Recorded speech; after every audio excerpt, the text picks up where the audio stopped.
Hababa, Hababadagada, Hababadadaba, Hatabadagadaga, Hatada, Hababa, Hababadagadaga, Ba, Ba, Bababa, Babababa, Babababa, Ba.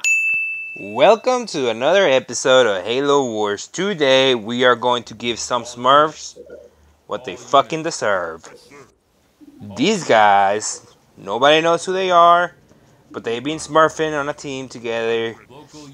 They've been playing twos, and they were trying to play threes.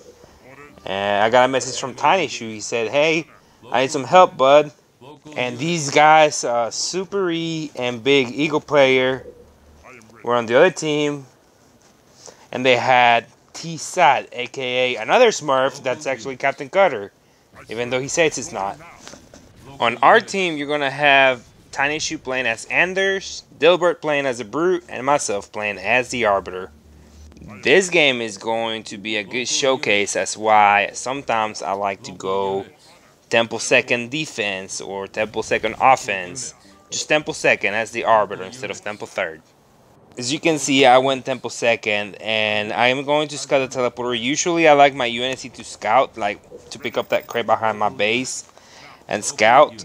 But Tiny Shoe, well, he just doesn't get it sometimes. But I am going to go Temple second. I'm going to walk to the teleporter, and I'm going to wait. And if the Brute doesn't come in at the last second, I'm just going to go through the teleporter.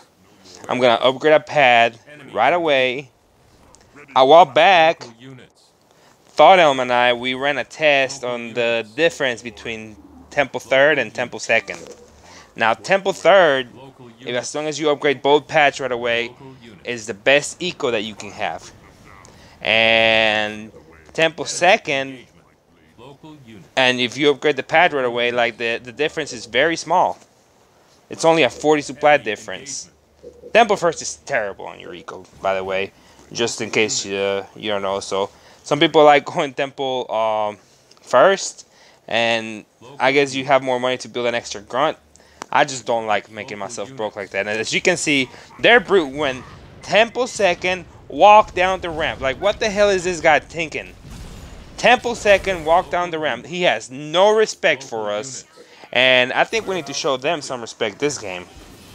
So I'm just going to come up here and grunt this heavy pad right off the rip.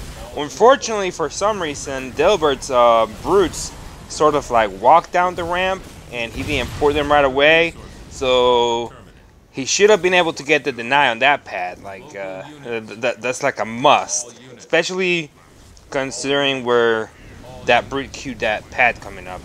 So unfortunately, one thing leads to another, and because he did not deny that pad, then I had to raise this other one down, and I didn't have money to buy another grunt. So we still put him to one pad, but really, this guy should be losing his last pad right now.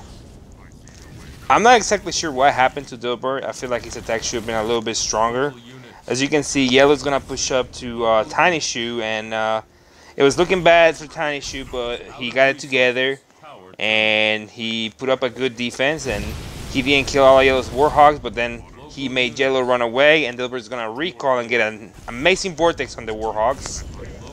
So the Warhogs is just gonna run away, and like this Brute still on one pad. Like one pad is broke as shit. Unfortunately, he's gonna go in with the red Warhogs up front, and then lose a lose a weak Warhogs, and then keep all the healthy Warhogs safe. Sometimes Tiny Shoe says something like, "I think I was playing just fine, buddy. I don't think I was making any mistakes. I think my gameplay was perfect." Really, Tiny Shoe?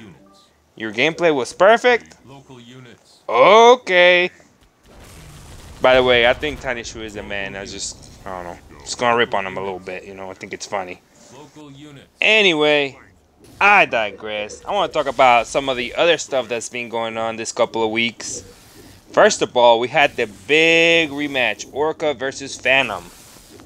Now, I had to do a lot of convincing.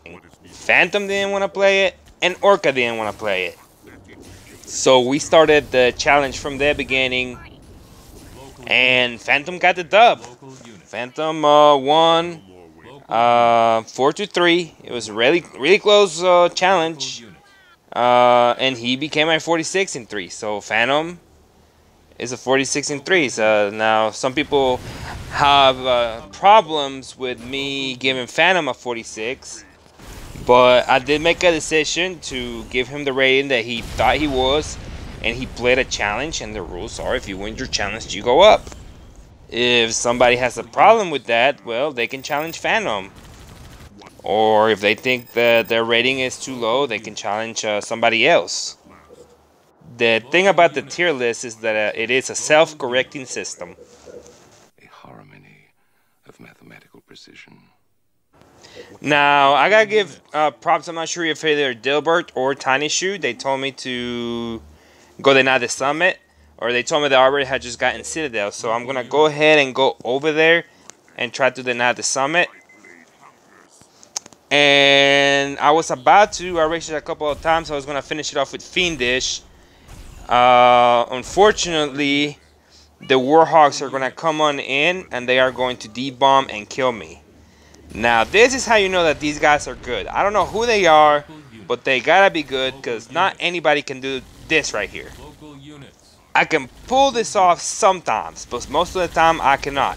As you can see, he just went up there, rammed inside my Arbiter, and, you know, he XY. That's how you do it. You press X and then Y at the right precise time, and your Warhawks will go in there like that. So, that's how you know these guys are good. Unfortunately for them, being good will only take you so far. And from my point of view, they kept doing the wrong things. I mean, their brute decided to walk across the map on Temple Second. Like, that's about as retarded as you can get. It would work on some players, because some players will play defense no matter what. Some players will not scout the teleporter. Some players will play defense on a Temple 4th Chieftain. Anyway, why am I talking so much shit about these guys? Well, the reason is because they are smurfs, and I hate smurfs. As a matter of fact, there's only one thing I hate more than smurfs, and it is stream snipers.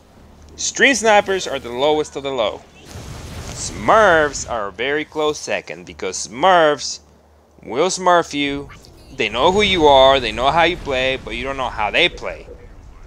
And then if they shit on you, they'll be like, oh, I beat you, you're so bad.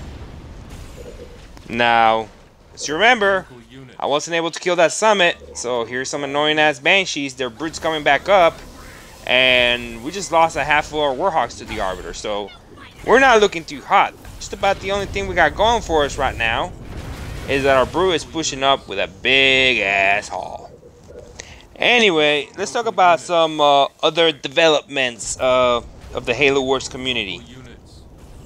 First of all, the tier list has been updated to 60 players. I remember when the tier list was just 30 players, then I moved it all the way up to 50. Now it's 60. And I honestly could have went all the way up to like 70 or 80, but my YouTube description page ran out of room. So for now, I'm gonna leave it like it is. In the future, maybe I'll need to expand it and find somewhere else to put it, because it's just not enough on there anymore. There's not enough room on my description to go any bigger. Another challenge that was played was Dilbert versus Mr. Pig 3v3. Now, Mr. Pig is a player that usually plays with the turnip seed. The turnip seed is the biggest. Well, he also does other kinds of videos, but he is like the biggest channel for Halo Wars right now. For Halo Wars 1 or Halo Wars Definitive Edition, whatever you want to call it. And Mr. Pig did win his challenge. He won 5-3. It was also really close. It was played over 2 days. I challenged Arrogance to 1v1. I want my rematch. Arrogance, I guess he's not read my messages yet. It's only been a couple of days, but if he doesn't answer within 2 weeks, I might have to make him a 47. That's what the rules say. Phantom had challenged Steak to play 3v3, but since we're gonna do a rematch of Orca versus Phantom, I deleted the challenge, and Phantom hasn't put the challenge back up to challenge Steak, and Steak hasn't challenged Phantom. But that's another challenge that I want to see: Phantom versus Steak. Now, the winner of that would become a 47. Damn! Tiny Shoe is gonna come back and he is going to help me kill this brood because I'm still broke. I can't afford to rage anymore. Meanwhile, Dilbert is gonna be up in offense. Remember, their arbiter's dead. I don't know if he bought an expo somewhere else or if he didn't. But he just lost his main. And I'm gonna get my rage upgrade and I'm gonna try and get a full tech 1 RB. And I tell him, hey, just click me. I'm gonna try and catch these warhogs. So I was kind of hoping that the warhogs would stay there and kill the brood off. And unfortunately for me, they are going to just leave him. But I'm just gonna rage up there, still trying to find them.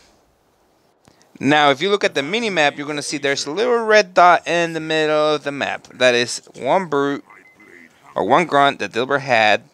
That he had right there, and I am going to see with that grunt that the warhogs were actually pushing up. So basically, I'm just gonna end up recalling because as soon as I see those warhogs, I figured that their UNSC thought to himself, you know, I'm not gonna win this. I played in defense. I need to go push because he thought he had more warhogs, which he does. He has a few more warhogs, but he doesn't have an arbiter. Now, Tiny Shoe just got done pushing off the brood as well.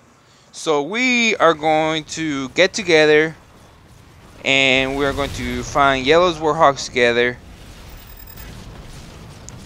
And we are going to raise them down and we are going to be ending this game. We are going to show these smurfs what we're made of. They can go smurf somebody else or they can have the balls and play us in their main. After this, Sneezy came in for Dilbert, and then we kept smacking them. We smacked them 3 more games. They did win one. They won 1 game, but we won the rest. Anyway, you guys have a good one, and I'll see you next time.